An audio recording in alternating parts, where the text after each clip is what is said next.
يقول سلام من كور الإبل عوذلية، يا نجل بن مرشال سيد الطحاطيح، أنا أشهد إنك كفو نفسك عصية وجل وأعظم ما بها أي توضيح.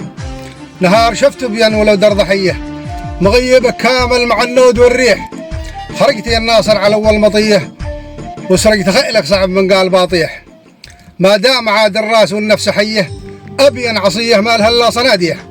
يلا عزمنا يا الرجال الوفية، وقفت يوم الخط محتاج تصليح، من حر مالك صنت أكبر قضية وشعلت لو در كل أبوها مصابيح. والله إنها صعبة وأيضا قوية وهنت قادة كل أبوهم تماسيح. خلاص يكفي لا هنا هوشلية، أبين بوضع اليوم محتاج تصحيح. كل السرق وأهل الحبال الوشية للهيق ناصر يطرحون المفاتيح. ما عاد بنا طافة ولا قابلية، ريد سعده من باع أبوكم بتشليح. سلط علينا الله قاده دنية وعظم رتب من كان بايع مسابيح. يا قدرة المولى ورب البرية دعيت لك وادعي مع كل تسبيح. عز العبيد ناصر ووثق خطيه، أنا أشهد إنك كفو سيد الطحاطيح.